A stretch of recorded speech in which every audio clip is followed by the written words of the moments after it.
car order. It's always been car order. I strongly disagree. That's the way it is. Ripped him out through the window in a nice way. Just so I can go down and drink a carton while everyone punches on. Just pisses me to tears. That's the worst thing you can do. You shut up, you hack. Talking about boat ramps, this is what I wanted to get through from the start. What he said. Oh, you just been an idiot. And welcome to the Chumming Up Podcast, the fishing, spearfishing and ocean adventure podcast that's like a ring girl in 2024.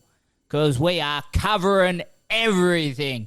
I am Squirrely, and with me, as always, is Leewold. Mitchell, how you going, big horse? Yeah, going good. I'm on the banks of the Murray. On a sandbar on the New South Wales side. It's probably private property, so there's no one else around. And just made myself 2 rums, actually, because I got given an extra Yeti for my birthday. So I thought, what's better than 1 rum? I'll make 2. Fucking double up. Yeah, you're not wrong there. Fuck, that's not a bad place to be. It's good. Yeah, I'm still licking my wounds a little bit. I went to the boxing yesterday in Perth, Lomachenko versus Kambosos. It was pretty good. Fucking I had a couple of early ones. Like the card started at like 8:30 in the morning. So, yeah, the cheeky morning beer got us going pretty quickly. So how'd you go after a few beers? You out there on the street shadow boxing thinking you can do something now or what? Nah. I think I seen the size of it. You know, the average bloke at the fucking show and was like, that's probably not a good idea. Because I wasn't the only one having those morning brekkie beers.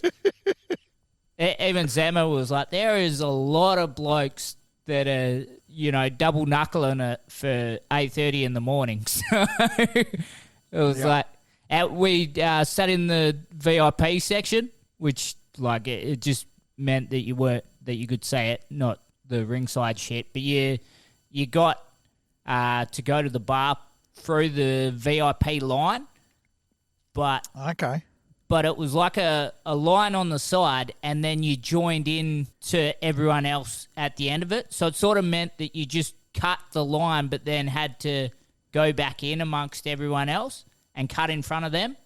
Yep. So we're like, fucking every beer, this gets more and more fucking dangerous.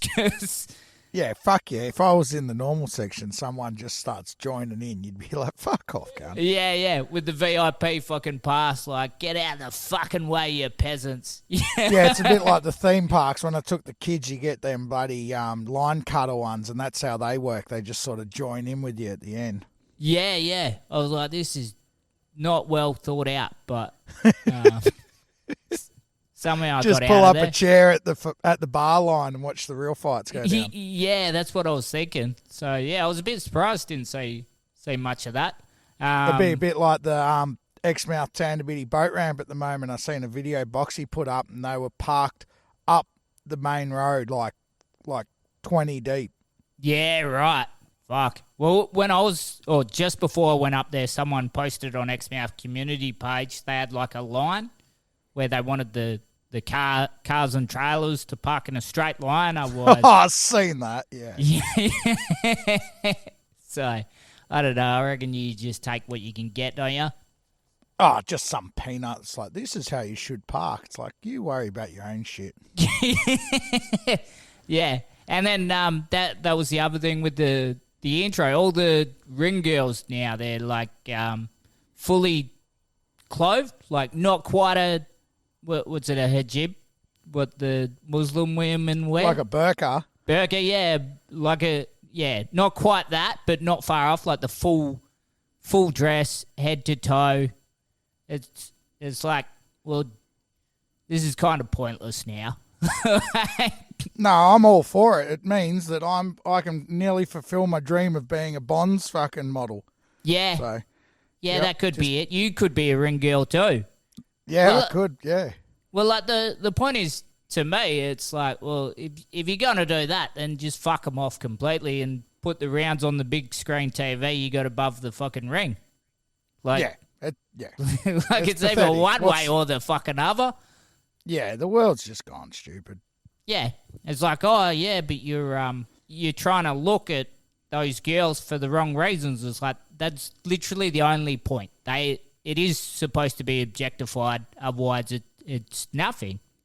It's not. Yeah, well, I know we're getting off point of fishing or whatever, but I think they had the same thing with like one of them Victoria's Secret bloody parades, and they just put average bloody Joes in there, and I think it failed even on the front of women watching it. They're like, we don't want to see this shit, and then they went back to it. So yeah, it just shows how dumb it is, you know. Yeah, right. Well, they had like hot women. They just fully covered them like it was, you know, like a high industry fucking gala dinner or some shit. Just, yeah, it was just a fucking weird one. But yeah, but they're serving piss and letting people cut the line at 8 a.m. So yeah, it all makes sense, you know. Like fuck. Yeah, it's like the modern world, but not. So yeah, we don't want you looking at that chick in a bikini, but here's a double Jackson Coke at 8 a.m. and just cut the line when you want your next one. Yeah. So. And don't forget to cheer when some cunt gets knocked into the next fucking world. Yeah, it's getting punched in the face. Yeah. It's just ridiculous. Oh, actually, we also seen a couple. They brought their baby with headphones, like noise. Who the fuck's bringing their baby to the boxing? It's like Arj Barker kicking out the bloody woman with the breastfeeding thing, and then he's the fucking enemy, you know? Like, it's just stupid. Yeah. I don't get it. Anyway, you've just completed your first day fishing. You're doing another drift down the banks. Yeah, yep. So I'm doing a drift on the Murray, just solo this time. So I've got better company than when I did it with you. Yeah. But so it's bloody funny because it's middle of winter, but it's so different, you know. Like obviously over here they got daylight savings in summer, so when we did it, you end up with like these bloody 16-hour days type thing. It's just massive. Where now it's like it flips the opposite, and you've got like a 10-hour day, you know, and so you're between bite times so much quicker. It's just better. And, yeah, right. Yeah, where I launched, there wasn't another bloody trailer. I haven't seen another boat on the river all day. It's fucking awesome. It's freezing cold, but it's awesome. Yep. Fuck off. Yeah. And you've had a bit of action already?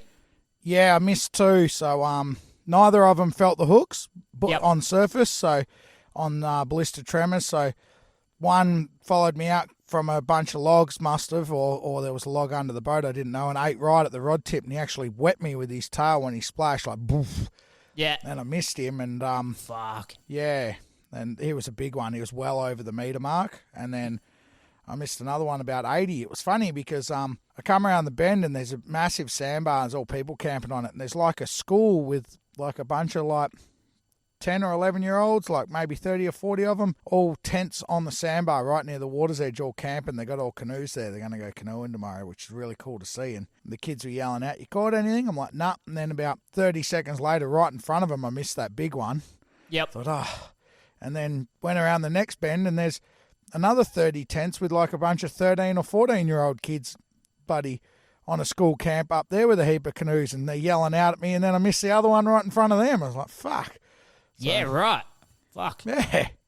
So it'd be nice to catch a big one in front of the kids, take it in on the bank, they could all have a look. Yep. Yeah, bloody oath. So you only got the one shot at both. Yep. And then they didn't come back. Is that more normal in winter? Is it, you know, I don't know. This is my first winter fishing. So I chucked back at them, obviously, after I missed them. Yep. And had another go, and they never come back. And I had like 2 more surface lure casts.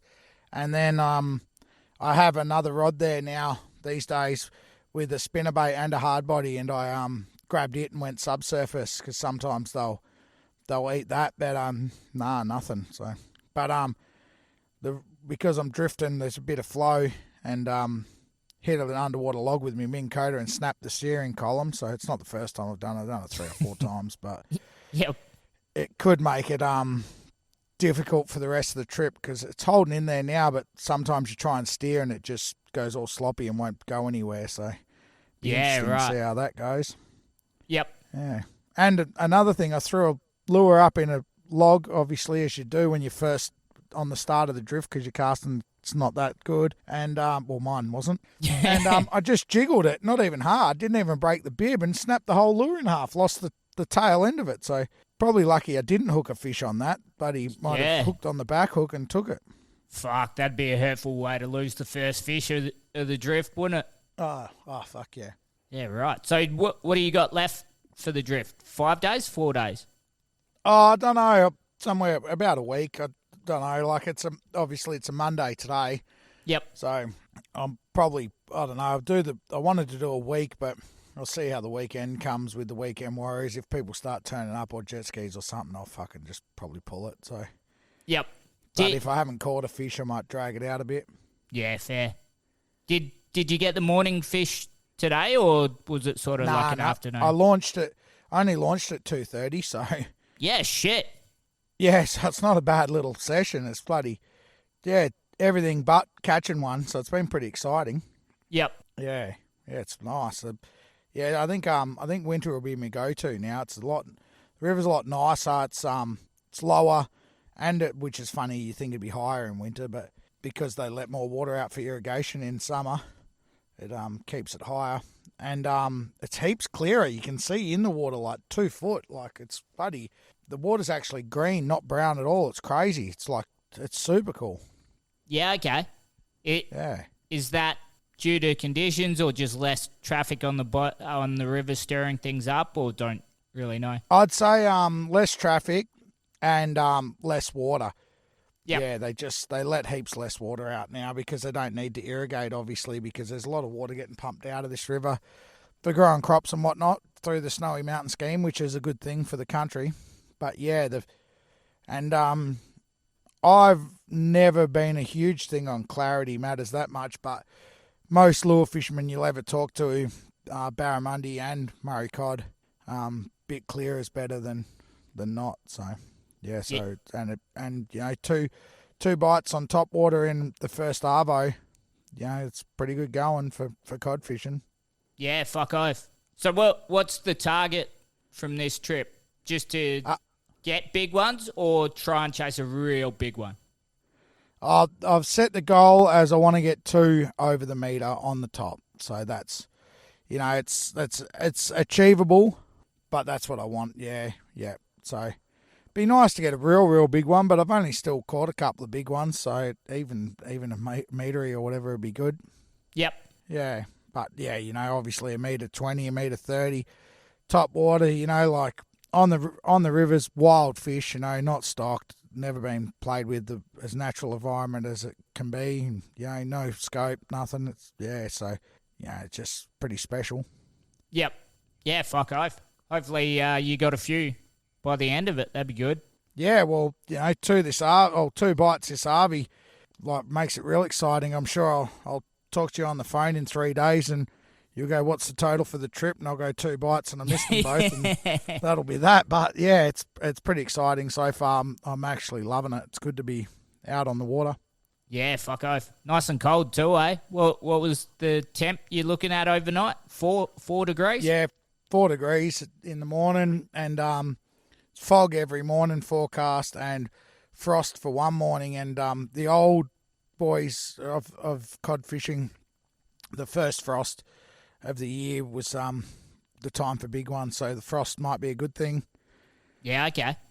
Yeah, so she's cold, but it's not that cold now. But in saying that, I got a fire going. I've got like merino ski socks on with shoes, tracky dacks over my shorts and a long sleeve shirt and a jacket. So yeah. That'll do it. But it's better than when we did it in summer, because in the day it's only like 18 degrees and because you know you're casting your guts out, so you're actually working. It's like almost like doing a sport so it's just awesome. Like it's awesome. Yeah, it's just the way you want it, you know. And the shadows are long because the sun's higher in the you know, towards the equator type way, so you end up with these long shadows, so it's really good for surface fishing. Yeah, right. Fuck, that sounds cool. Yeah.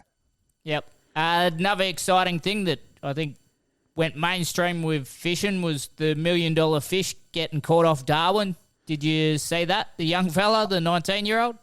I did see that, and I think that's bloody awesome, you know. 19-year-old young fella gets $1 million fishing. I think it's played into exactly what the Northern Territory government really wanted it to be, you know? Yeah. Yeah, well, I don't think I've heard that many non-fishos talk about fishing more than this week. Like, even just before that, my sister sent me a article or something before it had been caught. Like, we should fucking do this. It's like, I don't think it's as easy as what you think. And then old mate caught the $1 million fish. But that's sort of the way you get, you know, all the families going up there chasing that sort of thing, even if it's only the small chance on the end. You know, you pitch that to your family, like, we'll go up there. Who knows? We could catch the $1 million barra. So, and then the story was fucking awesome. And then your mate, Peter Stefanovic, made it go even fucking bigger. Yep, that's right, yeah. Yeah. Yeah, the funny thing about that was I somehow, which is probably why everyone hates me, is I somehow found myself disagreeing with everyone. Okay, on what? Well, like, some people were defending Peter Stefanovic, and then others wanted him fucking killed because they were saying it was racist. And I thought it was, like, neither. I thought Peter Stefanovic was, well, it's probably not him, it's probably his producers, but, like, fuckwits. You know, like, what someone did when they were 16's got fuck all to do with, you know, catching a barra at 19 is $1 million. Like, who gives a shit? Yeah. I think the bloke who had his buggy pinched. Like, yeah, I think it was his ex-boss, He worked for him. Yeah, it was his ex-boss, right? And they've sorted it out afterwards. And his dad's talked to this guy and they're going to give him money and stuff like that. Honestly, I reckon, like, before he snitched to the media, I'd have given him money if I want it. But afterwards, I would have just said, fuck you. Like, you get nothing now, coward. Yeah, okay. Yeah, I don't know what happened there. I don't know if he snitched or what, because they interviewed him and he didn't seem too fussed about it. Nah, he seemed pretty nice, but that was after they told him they were giving him the money. But surely, like, unless someone else fucking told the media, like, which would be who would do that. But then... Could be on his criminal record. Nah, because he didn't go to the police. That was the thing with the guy. Yeah. So, that was good. But I don't understand what the race had anything to do with anything. It's like... Nah. Unless I do have to admit, if someone stole my buggy and then won $1 million and didn't give me anything, I'd be a little pissed off too. So... Oh, yeah. But you go up and get the money off them.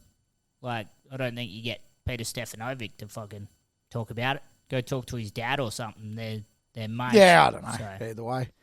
But, yeah, I think there's still another, like, $8 or so million barra kicking around. Like, I think, there's been 9 or 10 released, and that's the first one caught. Yeah, right. But there's a limit for it, for those fish, for that time, though, eh? Like, because... Oh, is it only that 12 months or whatever? Yeah, because people have caught them after the 12 months have been up and thought they've caught the $1 million barra and then found out... Because they got... How many $10,000 barra they got? I don't know.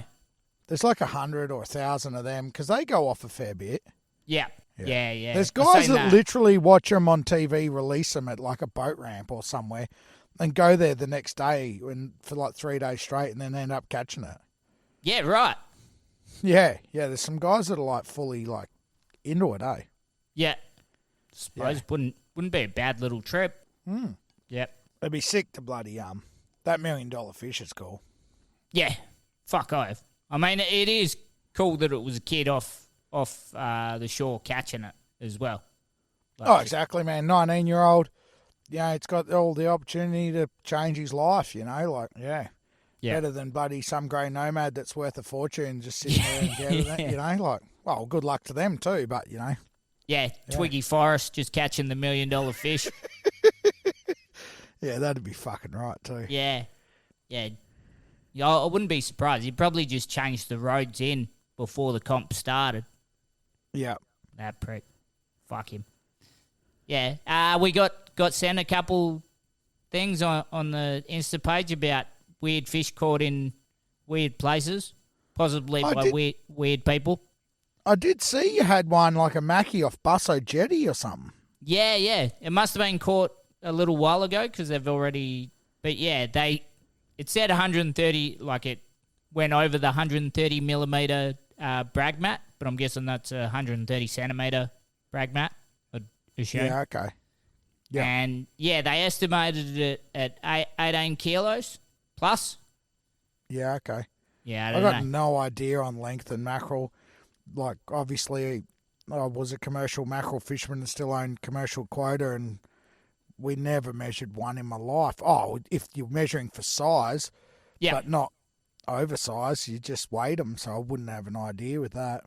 Yeah, well, I think the other part with mackerel is the length doesn't give you a lot because of how much difference, like, the weight is. You know, like a 130 centimeter mackerel gives you no idea on whether it's one of them big chunky fuckers or like. Yeah, and the ones down south, everyone I've seen from Rottnest and all that are all heavy for their length because of the colder water. They've got to be fat. Where, you know, up at Exmouth and the Territory and stuff, you can get them long, skinny ones. So, you know, you can go, it's 130 centimetres and I thought it was 18 kilos. And then you get some Territory guy that's like, fuck off, that's an 8 kilo fish or whatever, you know, so. Yep, yeah. I don't know. This one doesn't look huge, but still pretty unreal from off there, just floating out a herring, I think it was. Yeah, it's cool, as. Yeah. And then the other week was the 500 kilos of bonefish trolled off 120 metres, I think it was. Yeah. Out of Port Hedland. I mean, that's pretty cool. I think you talked about catching some wetlining in, what was it, 110 or something? I think it was 180 or something. 180. It was deep. Yeah, okay. Might have been 120, something like that. It was deep, like gold band depth. And yeah, we caught two off the same spot, but you know, we're using 13.0 circles fishing. You know, there probably was one of them massive schools there. You know, they only got a small mouth. How you like to catch two on a 13.0 circles is something in its own right. We fished there for a couple of hours, and caught them too. So I think they obviously got something going on that's a bit unknown, where they go deep to spawn or something. Something's going on there, you know. Yep. Yeah, we've caught them on charter, like in 50 metres, where like similar thing. It's hand line, big-ish hooks. So you know, kind of just random as fuck. You see them coming to the surface, and you're like, what is going on here? But they'd be a cool fish to satellite tag type thing, where, you know, I've done with the fisheries before, where it's not a satellite tag for fish that don't come to the surface. Yep. But you put a little electronic beacon in, and they go through these gates that are set up everywhere, like buoys that are changed every year, and it pings where they go. I don't reckon they would have ever been done in WA, so it'd be really cool to see what they do, you know, like. You know, like the daytime swordfish thing, I wonder if you could figure out a fucking, 100-metre bonefish thing where, you know, guys are fly fishing on the flats and they're like, I got 2 bones today. You're like, fuck, I got 10, mate. And just run the electrics out the rod holder, you know? Yeah. Fuck. Yeah, you're not wrong. It'd be cool to know. They're probably the fish, you know, that you know the least of without all that sort of shit. Yeah. Yep. Shark Bay's got a bonefish thing going on that's untouched, eh? Like, it's next level. And the same with their permit, man. Like, you can dive some points, and there's fucking permit, like, hundreds of them, eh? Yeah, right. Yeah, it's just, I think it's,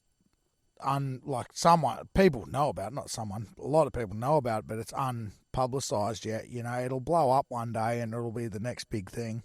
Yep. Yeah. They're cool fish.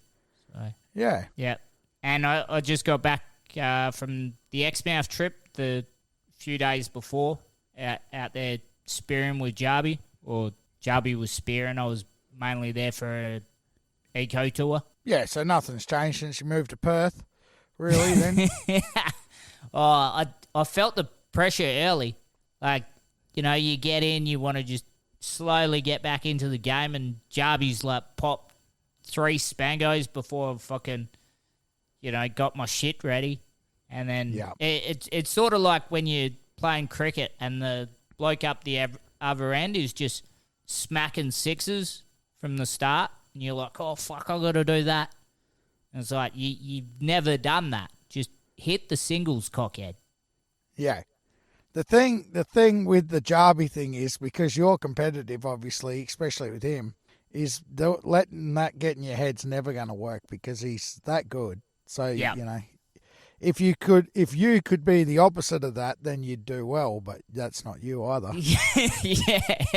Yeah, I fucked up a couple shots at some good spangos that probably shouldn't have been taken. So, but it was enjoyable. I see you've got 3 of the Packhorse Crays or Battle Crays or whatever everyone wants to call them. Yeah, got a lot of different names sent in for them. I think most people were going with Battle Cray. I think that's over east they go that. Someone sent in. Yeah, that's the East Coast thing.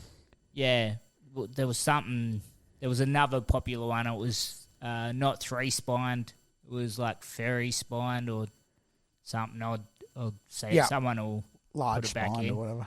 Yeah, but that was kind of cool. I found the first one of them, and I didn't have any gloves on. So I remember back when we were whale sharking, Steve Selmary was spotting a whale shark, and then he dives down, and like you think he's checking the sex of the whale shark because I was driving the boat, and then he comes back up, finishes spot, and then comes back to the boat with a Packhorse Cray in his hand.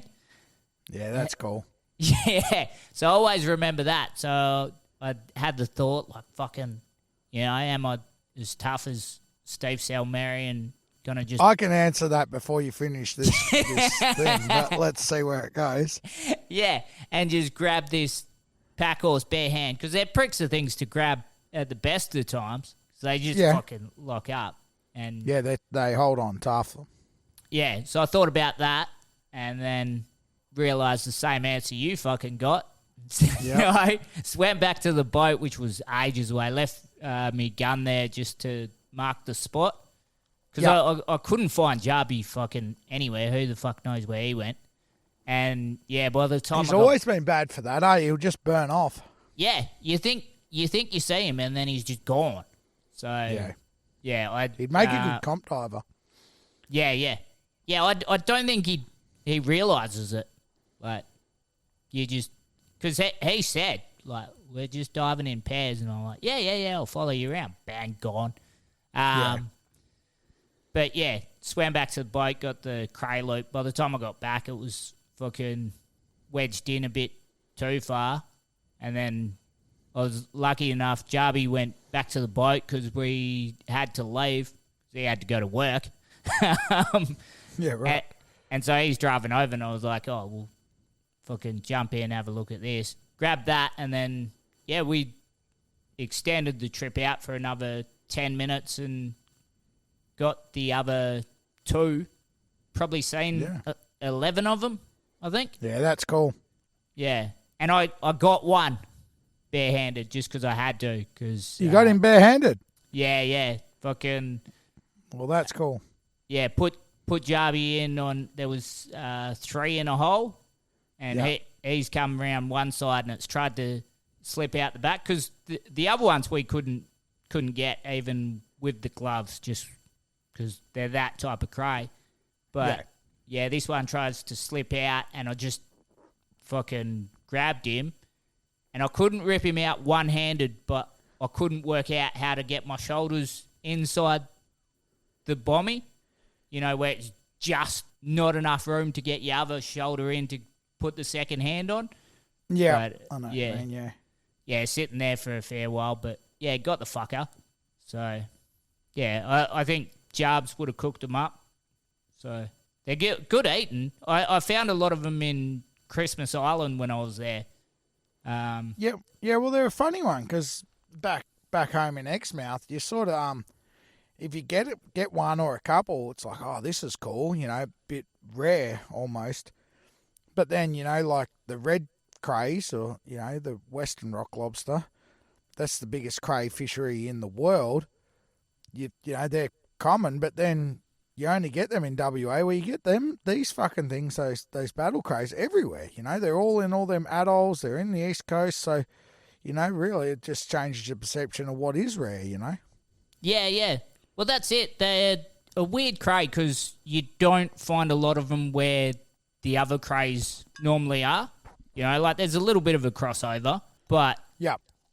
like some spots where you find them, it's just the ground is very different. Like once we found the first one, we both were kind of like, fuck, it's worth having a bit more of a look around here, because there was probably about 30, 40 metres of that type of ground, and like probably every second ledge would have had 2 or 3 under it after that.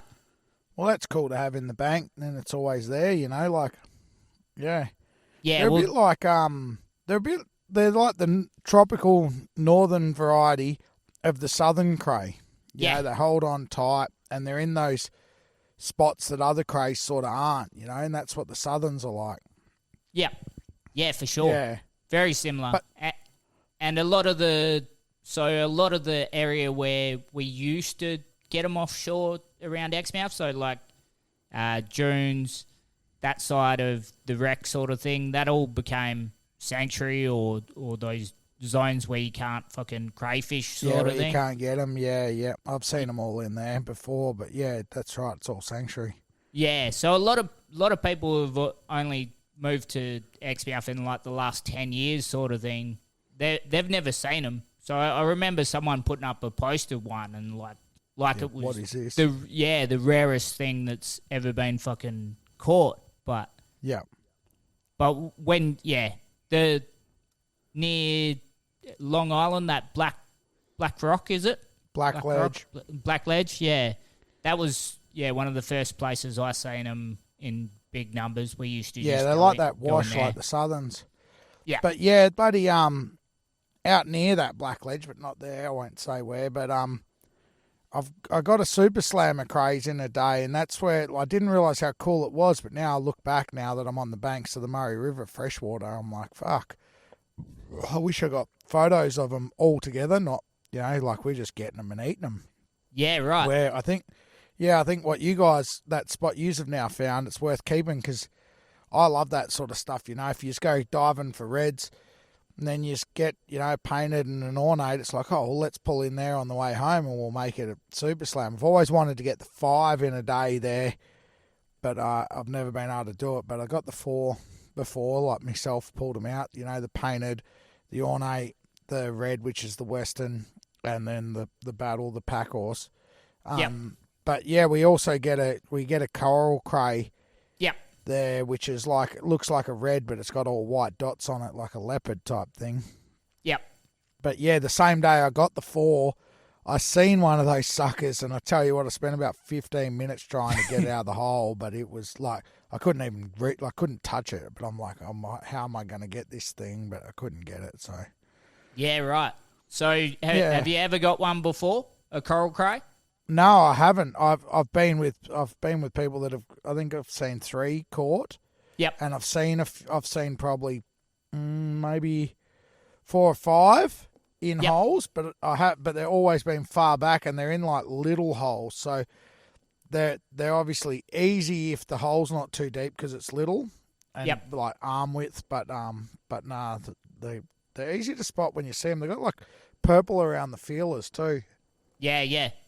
I've never caught one or seen one in the water from memory, but I know Steve from Blue Horizon. He used to have a photo up on his wall. He had the wall of like fishing and that from the Monties, where they had a coral cray in the photo with like the ornates and the painteds, and that's the one where I've seen it clearly, and then I know another skipper who seen one while I was on the boat, but I think he had it in his hand and a fucking eel tried to like bite his arm and he just dropped the cray. Yeah, so he fucking came back to the boat fucking dirty as.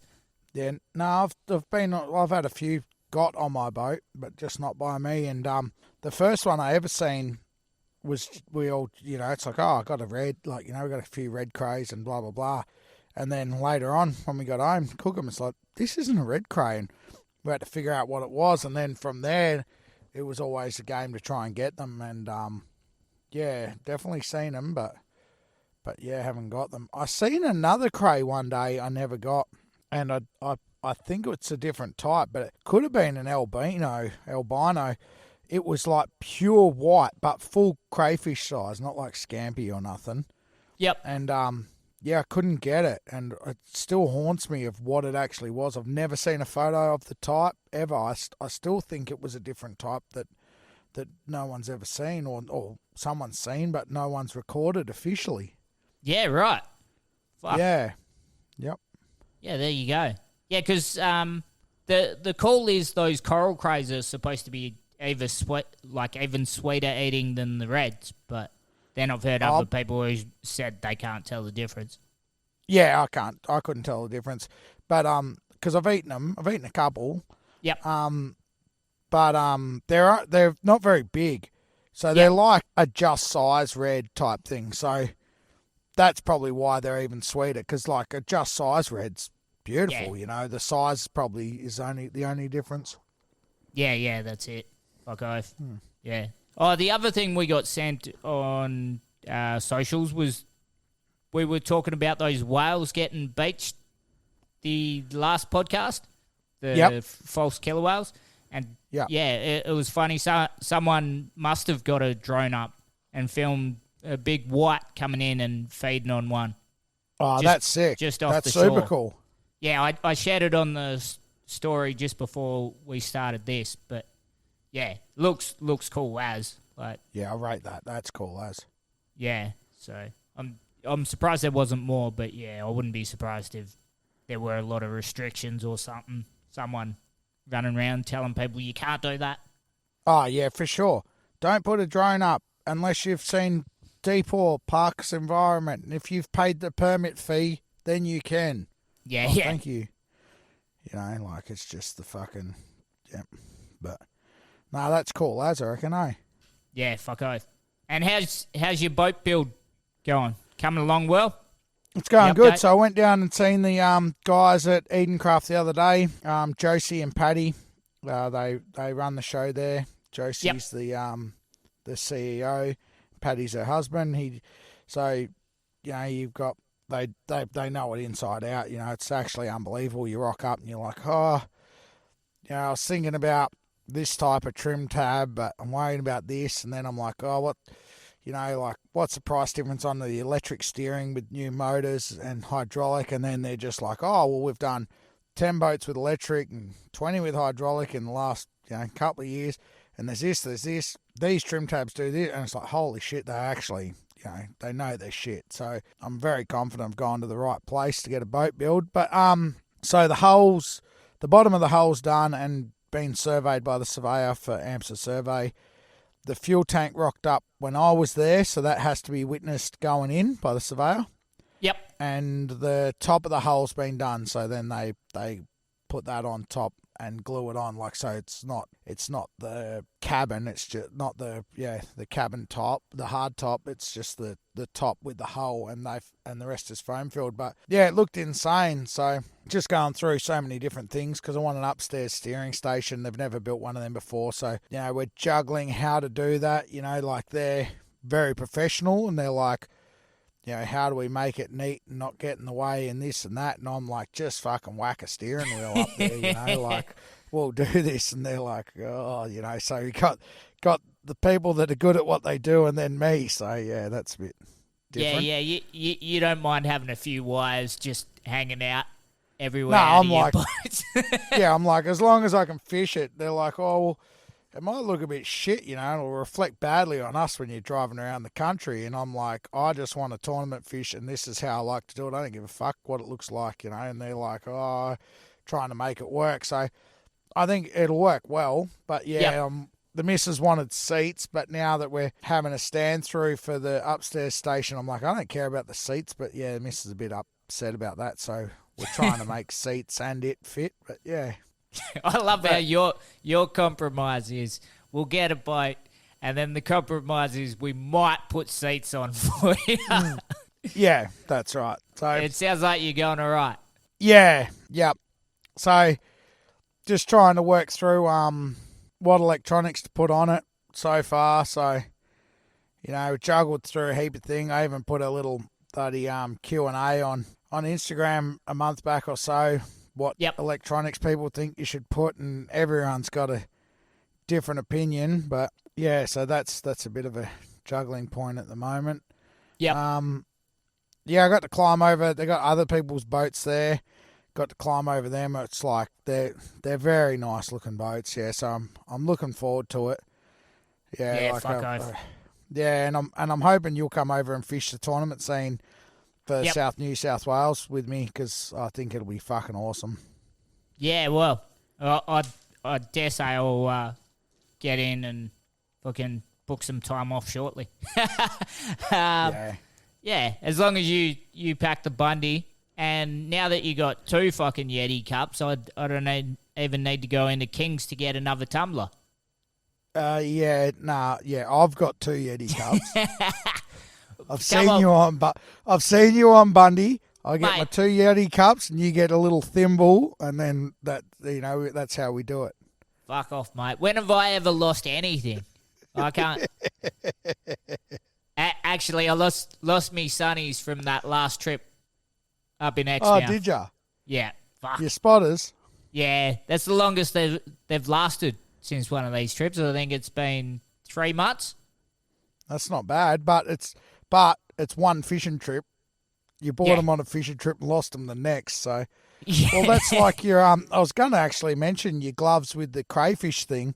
Yep. I've never seen someone buy so many wetsuits, masks, gloves, fins, and never have any when you go. It's like, I don't have any. It's like, but you bought gloves a week ago when we went diving. Yeah. Yeah, but I don't have any. It's like, fuck, can't. Gloves and booties. I reckon I'm pretty good on the wetsuit. I'm on to my second wetsuit. Didn't lose the first one.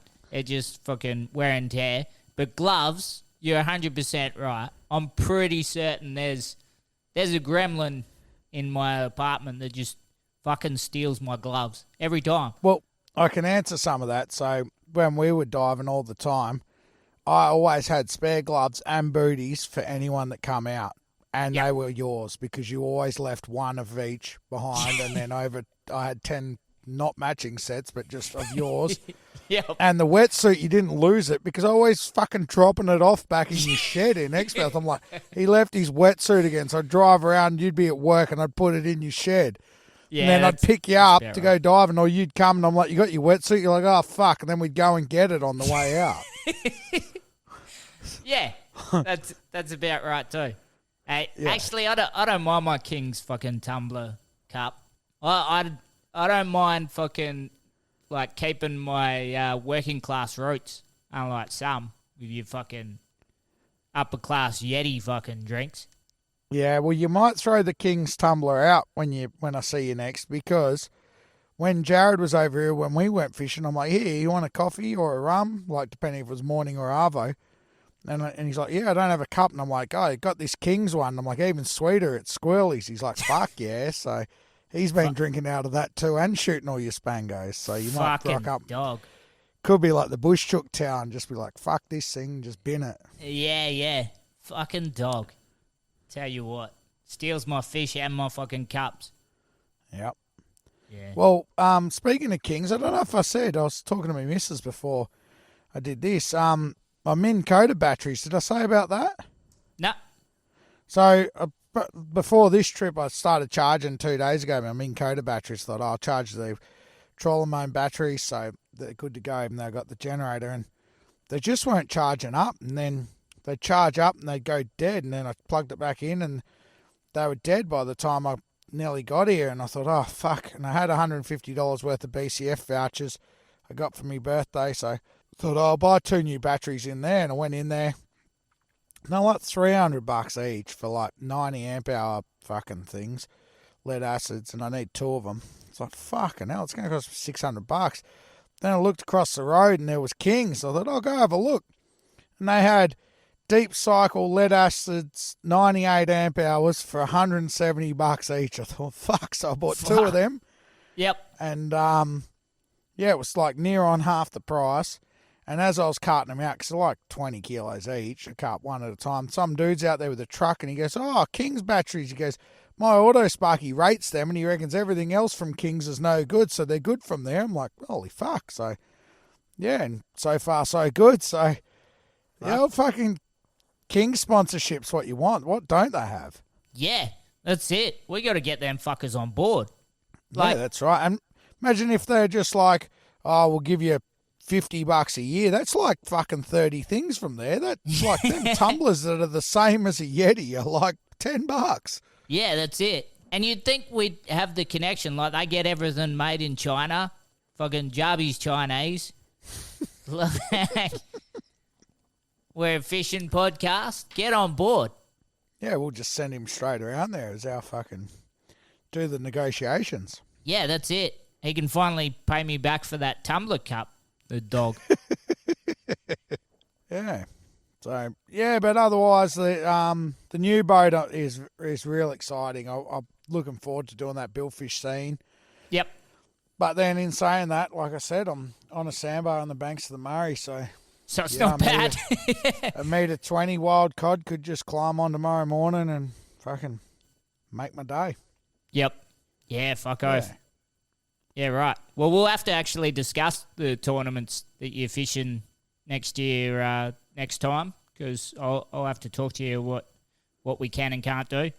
Yeah, well, what we're chasing. so I already know 5 I want to fish. Yep. 2 of them aren't next to each other, but they're probably the ones that interest you a bit. I don't know. They're the $100,000 if you get a blue marlin over 250 kilo ones, and I know you're a punter at heart, so yep, they're cool. But then there is the 3 so it's the Bermagui, I think it's the Classic, Blue Water Classic or Bermagui Classic. There's the Ulladulla, I think it's the Jess and Sam's, and then there's the Bateman's Bay. I can't remember what one that is. And they're all within, they all go for 2 or 3 days each, and they're within 2.5 weeks of each other. That's what I'd love you to come and fish. And then we literally stick the swags in the boat and drive up and down the coast, just fishing literally every day, pre-fishing or tournament fishing for 2.5 weeks straight. I think that would be the coolest thing ever. Yep. Yeah, obviously with the other thing to find out, though, is, you know, how many of them have yabby races, because that's where the money is for me, I think. Just where my skill set's at is just taking all these East Coasters for all their money in the yabby races. I think I've got the game sussed. Hustling them on yabby races where you just come over with a Marin in your pocket.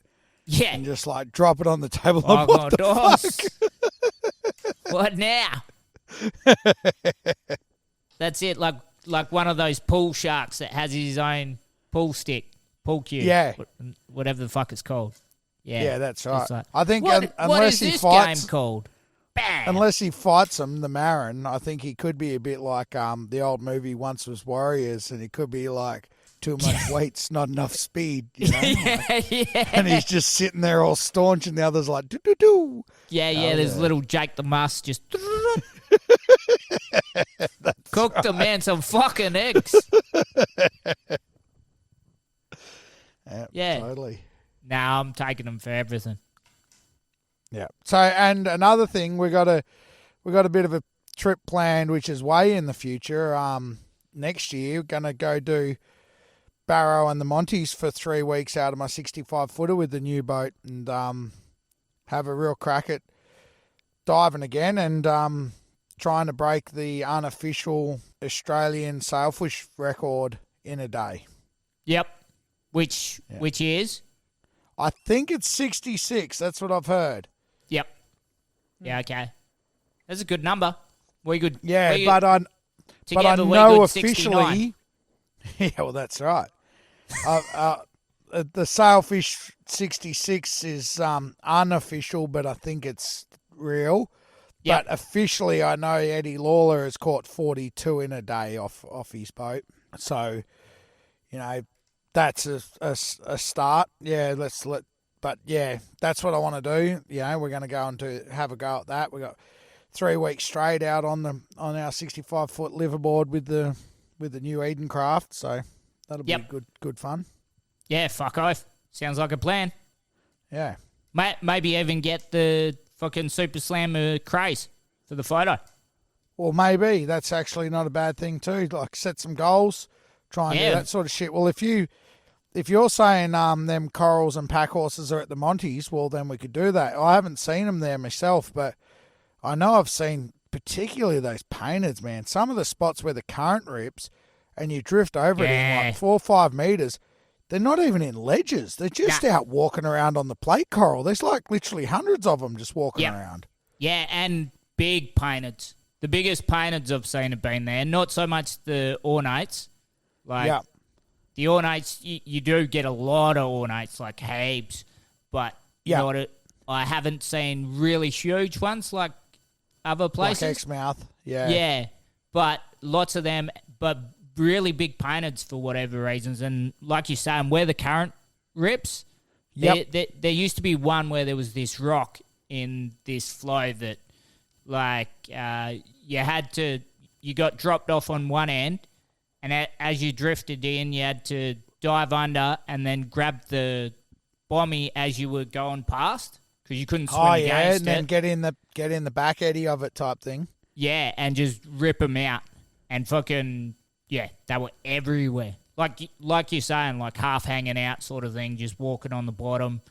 And you like, because the current was so strong, you couldn't do too much, but there were so many that you'd still be able to get a couple sort of thing.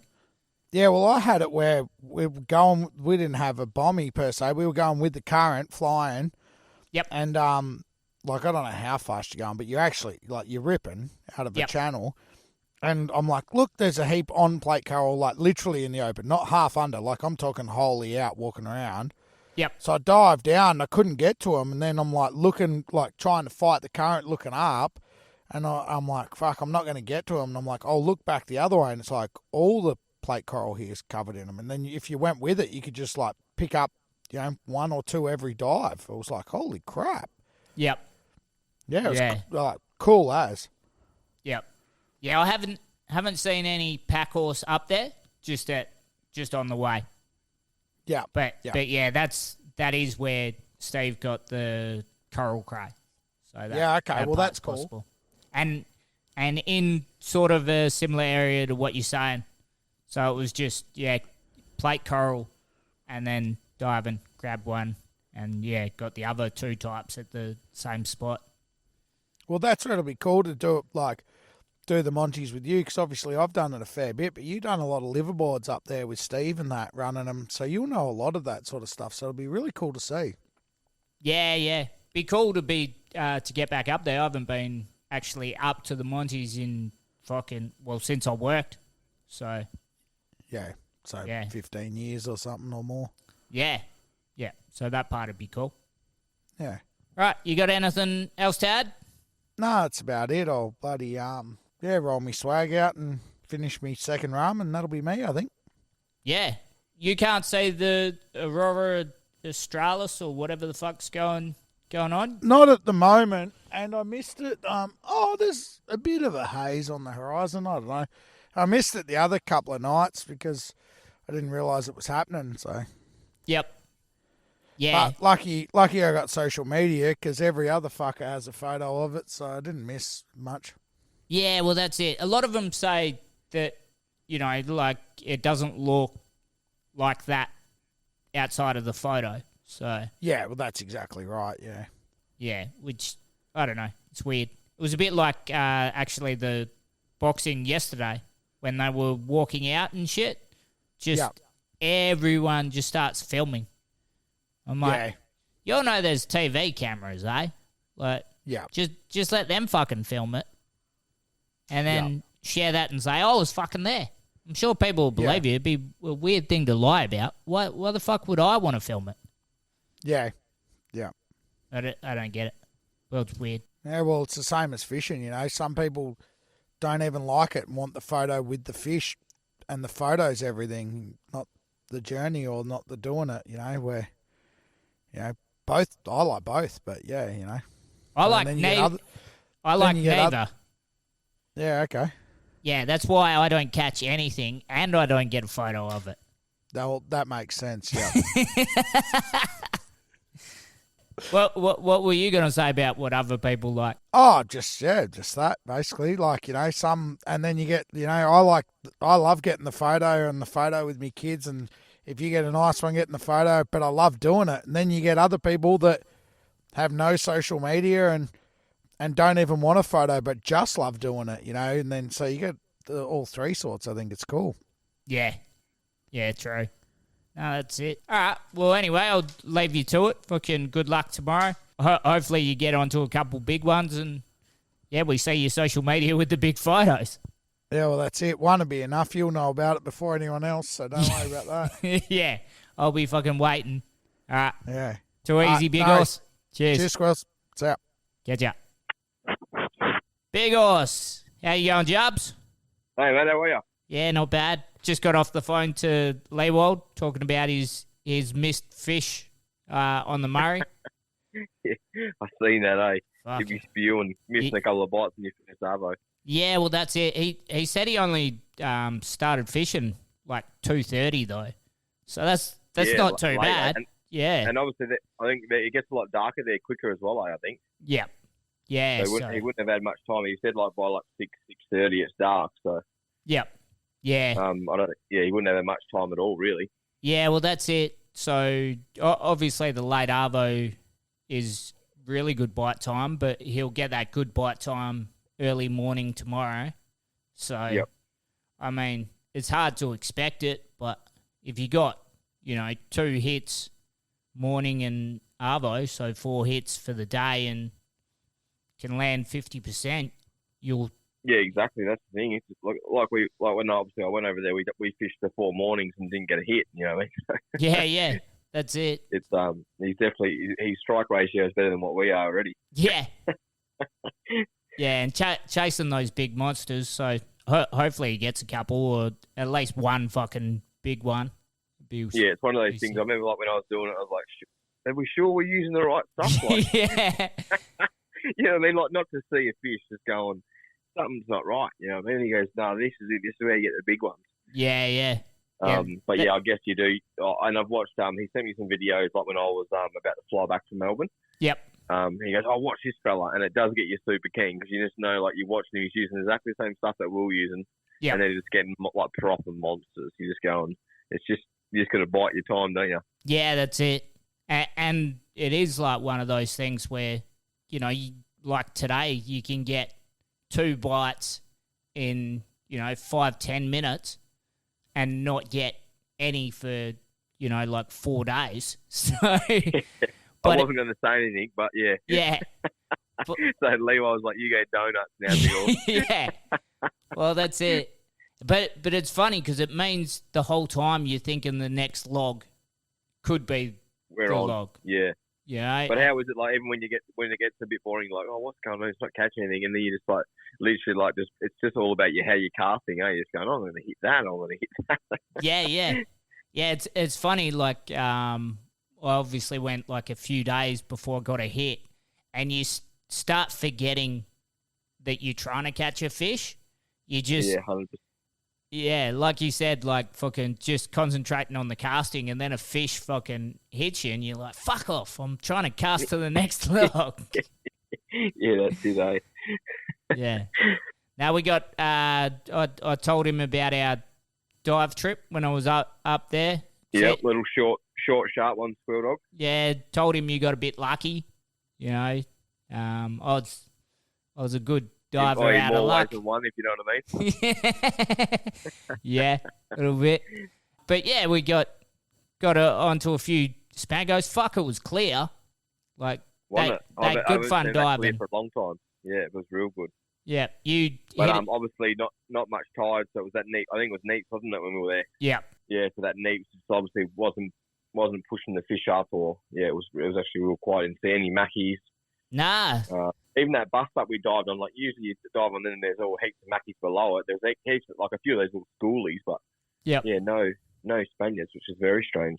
Yeah. And then even the sharks weren't like real active, like like normal anyway. They follow you around for a bit, but other than that. Yeah. So you got a couple one spot. One of them you chucked on my float, so we had the the Spango and the one spot on the float at the time, and then the shark decided the one spot had to go. Yeah, I was fuming about that as well. I was like, the one, buddy, you could have took the Spango, you dog. Yeah, that was the funny thing. You'd think after that one, so it was just a reefie, came up, took the one spot, you'd think they'd just go, oh, well, we'll take the Spango as well. They just, yeah, it was strange, wasn't it? Yeah, they took the one spot and then were like, fuck it, have the Spango. They knew that I wanted the one spot, that's why. Yeah, it was a good one spot too. The other one, I think it went 1.5, the other one, so it was definitely a fair bit bigger. Yep. But yeah, I've seen a couple of bigger ones there, but they were quiet, I thought. Like, you usually see a fair few of them, and like obviously Maoris and that through that area, and obviously so I've seen one little Maori, but yep. You usually follow those paddle tail on the big one spots, and they're usually in and around where the Maoris are. Yep. But yeah, it was just real quiet. I don't know if that was maybe a little bit further north, that section of Leewold diving on. We might need to go a little bit further south maybe, but yep. But yeah, it's all just trial and error really. That stuff I didn't have any of the marks. I was in the Renegade, so yep. It was a bit of a trial and error. Yeah, and saying one yellow lip. Normally you see more of them, the ninja fish. Yeah, you do. Yeah. Yeah, that. He was as smart as they always are. Yeah, that was good to watch because of the shark taking you one spot. The rest of the fish you had to swim around in your hands, and I had to kind of sit backside and scare the yellow lip from you, but also keep an eye on the sharks because they were like sneaking up behind you while you're trying to stalk this one spot, and there was this tiny little white tip that kept going like underneath your legs that you couldn't see because he was just trying to bite the fucking fish out of your hand. Yeah, wasn't he? Yeah. I wish I had a GoPro just to film that because it was cool. Yeah, it would have been sick.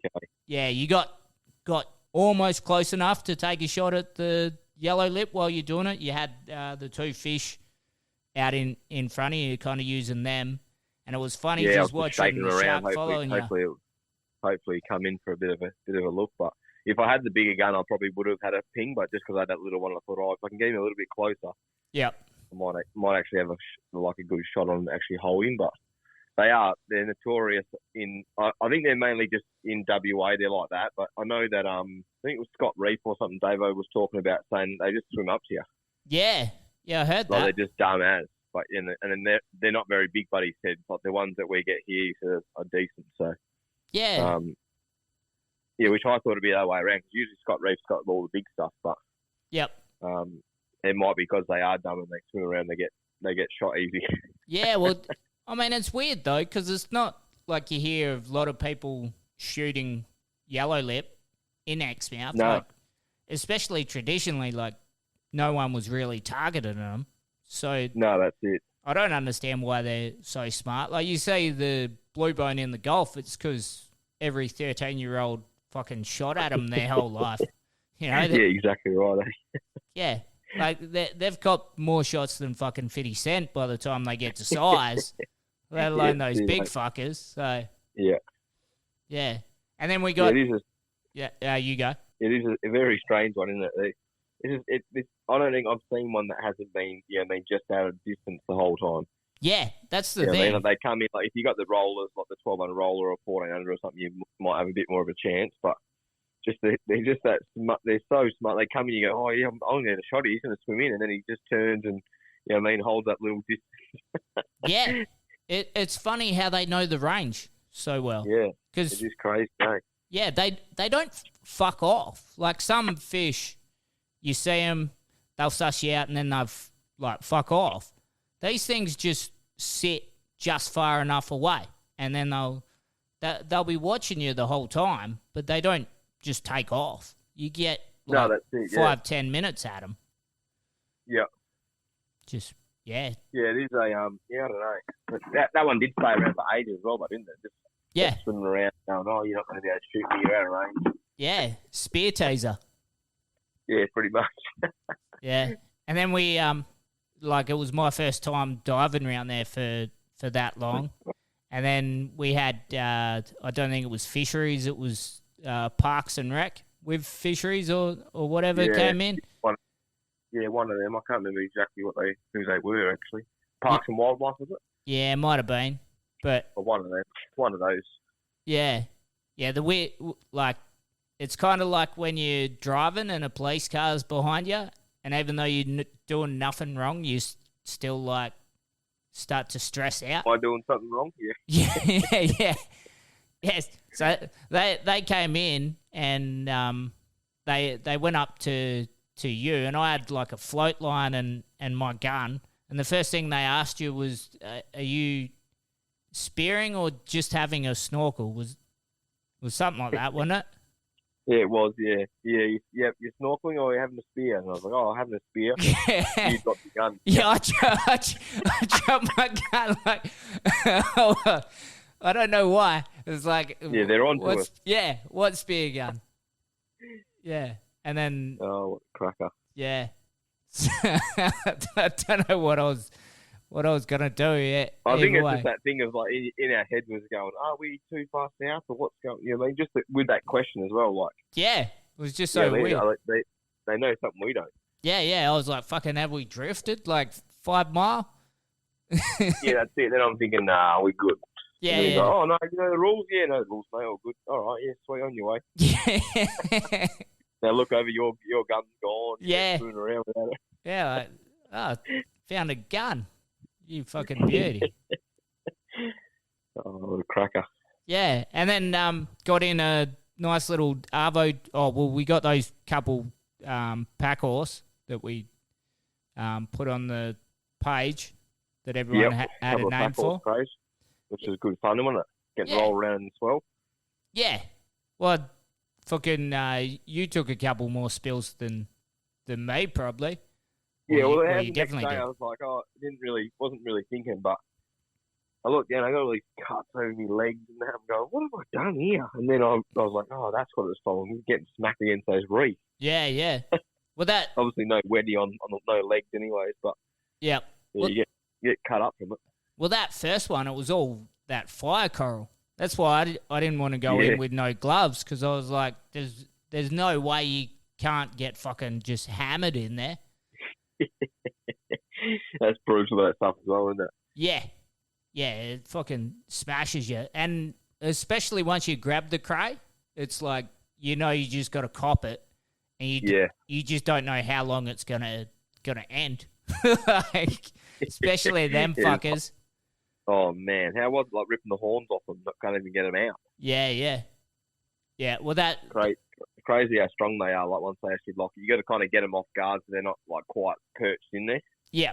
But as soon as they get scared and go back, then it's nearly impossible to get them out. Yeah. Well, that's sort of how I got lucky with that one I grabbed where you scared him. So I kind of got the one hand on him before he was, like, fully settled. Locked in, yeah, definitely, yep. But then I was just trying to find a way to get my other arm into the ledge to get hold of him. But, obviously anyone who's seen me, I got fucking broad shoulders. So... yeah, yep. So I was trying to get the other noodle in just to get him, and it fucking ended up being a bit of a mission. But I knew if I fucking, like, relaxed that one hand on him, he would have dug in, and I'd have been completely fucked. So no, exactly, would have been gone for sure. Yeah, and then we did that. Got an Arvo dive in with Davo. Yep. So he messaged saying, "Oh, quick bash out to at the west side." So we had a quick go at that. And we did all right. It was quiet as well, but wasn't it, considering? Yeah, it was weird again. Had the flasher out for the Spaniards, the mackerel. Yep. And yeah, I think we seen 2 different lots. One looked small, but possibly they were bigger than what we thought, just because of how clear it was. They probably would have been easy size, but it's just that thing of, like, line them up. Like, do we really want to? Or... Yeah. I probably should have taken it at that stage of the day. To be honest, I wasn't lighting up the scoreboards at that stage. So, yeah. But yeah, we ended up going a bit shallower, didn't we? And then I think it was into 25s or something like that. Then we ended up getting a jobby, and it got one of the big potato cods come up and swallowed it. Yeah, that was a bit of a mission. yeah, and I just strung that much line off me, and it was like halfway up the line as well, so it wasn't even on the spear. Yep. And then Davo went down to try and scare it away, and it had hold the jobby and itself underneath the thing, and he reckons all my line was wrapped around the reef. Yep. And I was thinking, here we go, that spear's gone, I'll just cut it off. And he was thinking the same thing, and then I kind of felt like, you know, when you go fishing and you get like something holds you on the fishing rod, and you kind of feel like, oh, I think it's running again. Yep. I kind of felt that on the line, and I was like, oh, hold on a second, and it started pulling, and then, yeah, he's obviously come off and started running with it again. I somehow pulled it out of his mouth, and it's got all the line off the reef and the spear and everything. Yeah. So we ended up getting him back, and he was scaled and gutted for us. Yeah. Good job. Yeah, that's it. Done well. Yep. And then got the mackerel at the end. Yeah, then a nice little mac come flying through at the end. We got, and I finally smoked it all up, squirrel dog. Have you? Yeah, so I'll cry back and freeze a heap for you. Yeah. Well, I'm back up on Sunday for work. Oh yeah, so. Yeah. I'll have heaps of it for you to take back. Fuck Glam off. as well. I done a bit of a different brine this time. Put like a glaze on it, come up real good. Yep. Because you're known for making good smoked mackerel, except for one time, and you. Yeah, I just tried a little batch with you, Squirrely. Something wasn't quite right with it. Yeah. The fish was off. No, I don't know if it was still. Because I ate some after that, and I was like, it's got a weird aftertaste. I don't know what it is, but I don't know. I thought maybe you know when you feel them sometimes you hit the gut lining, it's got that yellow stuff in it. Yep. I was thinking maybe that had gone through it and it's put that, because and I've heard like Rob Mitchell and that talk about it, saying it gives that real like poison kind of taste to it. Yeah, right. And I was thinking maybe that's what's happened, you know what I mean? And I've just mixed it in, not knowing, with the brine, and it's kind of gone through everything. Yeah. She was different. It tasted like it had chili in it. Yeah, that's like a real aftertaste, eh? That's Yeah. what I was like. It doesn't taste like the fish was off, but. Nah. But then you said you'd left it out, didn't you? Nah, so Dad was saying that fridge was playing up. So that's why I went, right. maybe that happened, and I was like, I don't know. But we ended up, I think Dad fed it to the dogs and they didn't die. So I love how it was tested on me first and then the dogs afterwards. yeah. So I know. You first to see if you curl up, and then if not, the dogs can have it. Yeah, dogs will be right. Fucking here you go, Crays. Fucking Squirrely didn't die. You should be right. That's it, eh? Yeah, sick. And then obviously pissed off after that, but you got out for some ruby fishing lately. Yeah, so I took a bit of not RDO. I took some time off with Till. Yep. Time in Loon, and then Gabe was up, my brother, with his new boat and that. So he picked us up from out the base once I knocked off. Yep. Just went round and town the biddy and shot out and went looking for some new ground. We went through heaps of other stuff that we thought was going to be half decent. It was just average and didn't get a bite on them. And then finally stumbled across a bit of ground that looked decent. Like I think there was about 20 metres high, the fish show on it, and like a nice little edge. Yep. And I said to him straight away, I was like, oh, we'll diamond here. I think we double hooked up straight away and got in good 10, just over 10 kilo rubies.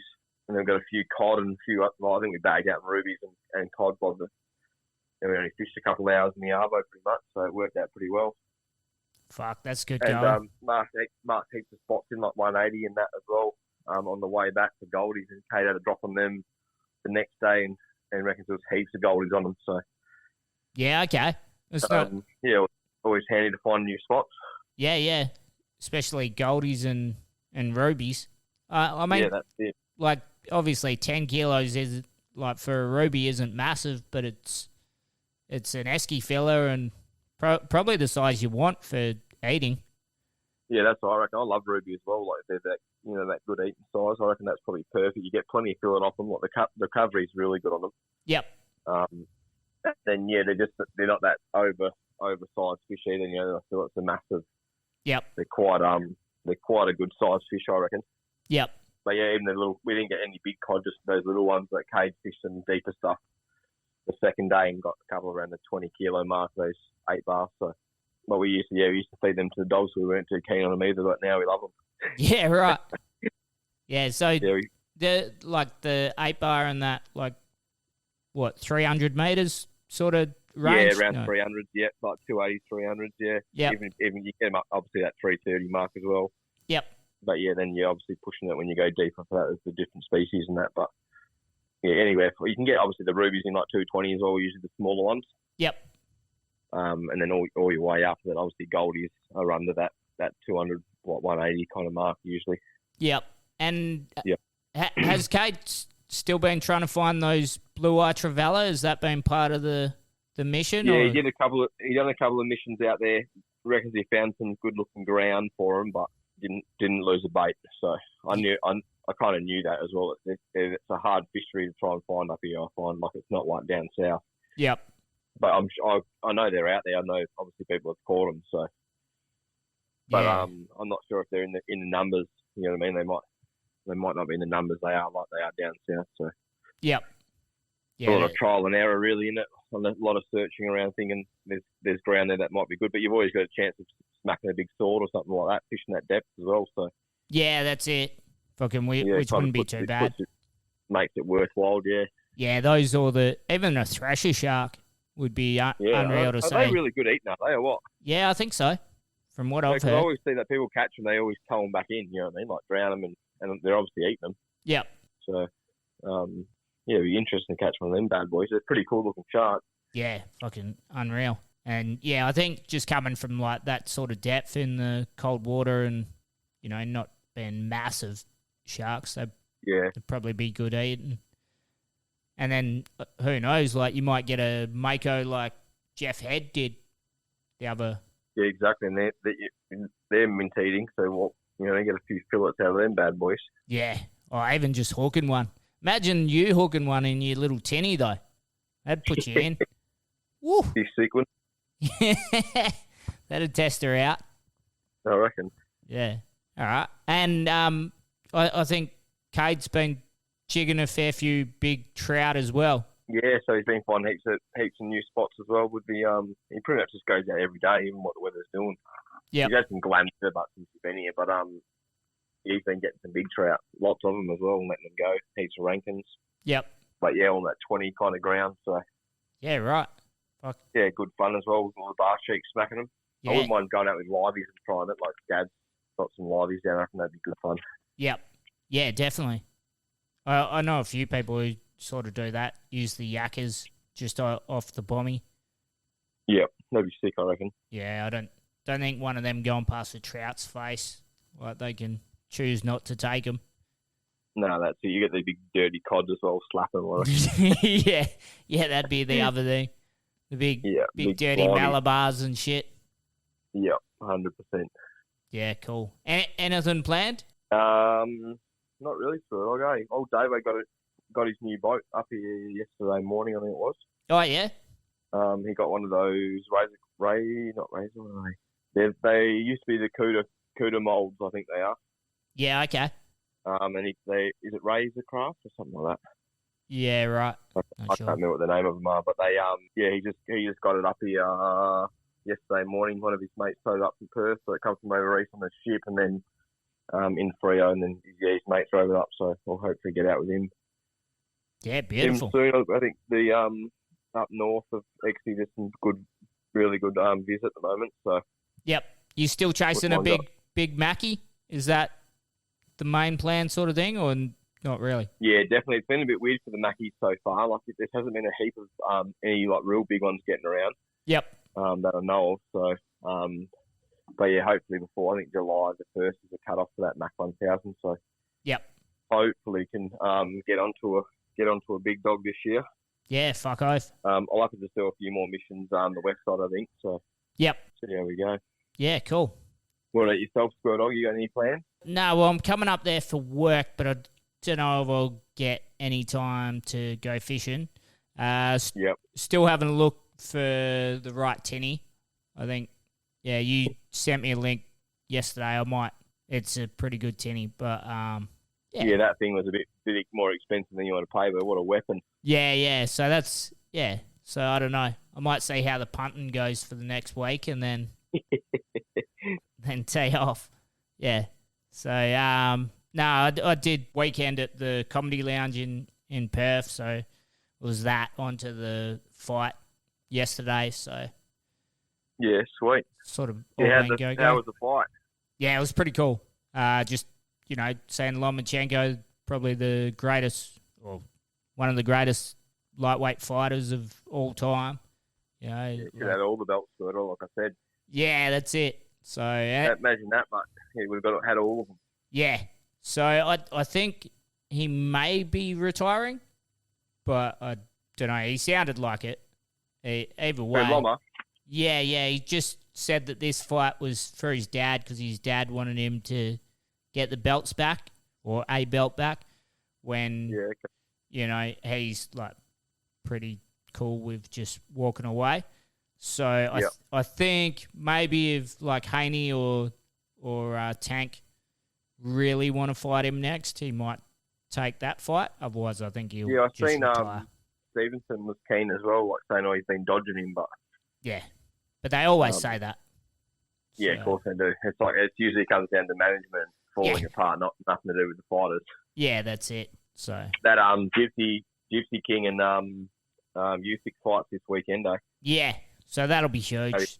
That'd be a cracker. Actually, you see Fury's looking fit, eh? Yeah. It's a bit weird. I reckon he got a bit of a wake up call from old Francis, mate. I reckon he thought, I'll just walk over this fella, and that didn't come out too well. So I reckon he thought I better put on a good training camp here to actually have a shot at winning against Usyk. Yeah. I think I think that might be Sunday morning. So hopefully it'll be early enough that I can watch it before I drive to Exmouth. So. You're leaving Sunday, eh? Yeah, apparently. So. Yeah, okay. I don't know. I think it's normally like 4 o'clock in the morning that the fights are on. It is, yeah. So it will be real early, I think. Yeah, so I might get up early enough to watch that, go drive the car, and then, by late arvo, probably doze off and swerve into a road train. There's another fella coming with you for him drive. Yeah, that's it.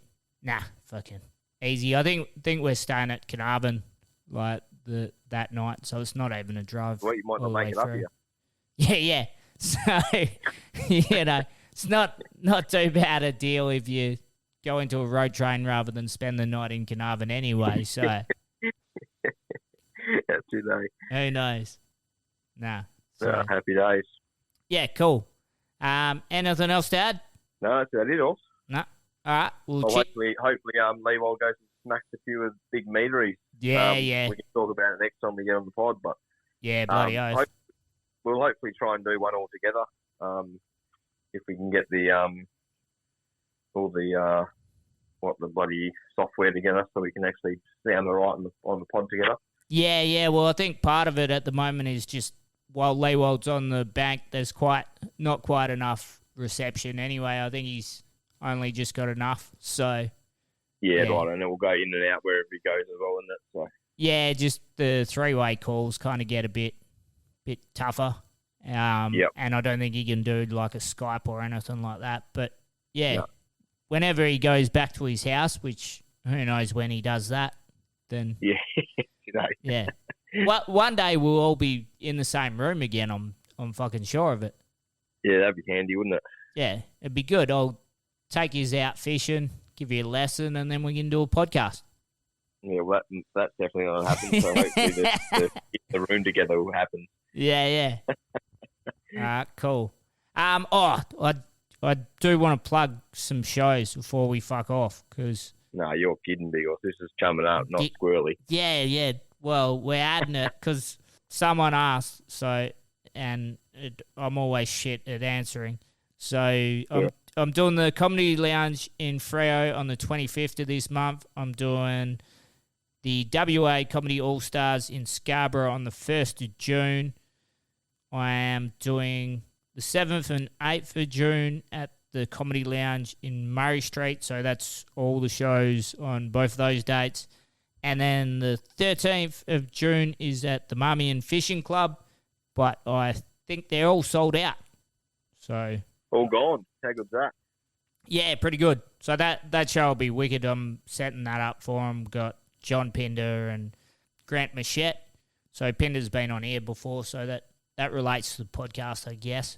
And I'm trying to get Mush on because he came out with me and Leewold and a couple of his mates just blue fishing back in the day. Okay. And yeah, the first fish he hooked, which was right at the end of the day, was just like a monster blue marlin. It was like full had to get its head out of the water to swallow the lure. And it was just like, get fucked. Like, we are not catching this. So, yeah, he'd be good to get on. So, yeah, they're the shows if you want to come to any of them. And I'll be doing, like, open mics and shit. I'm doing one tomorrow, but this podcast probably won't be out by then. So, I don't know. Do what you want. Happy days. Cool. All right, cheers, Big Horse. Thanks for chumming up. Cheers, Squirrel. Adios. All right, get ya. Oh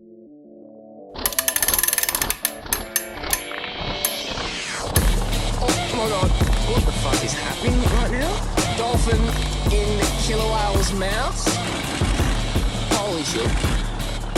Oh, this is the best day of my life, go. What? I like going down the pond and chasing bluegills and kamikazes.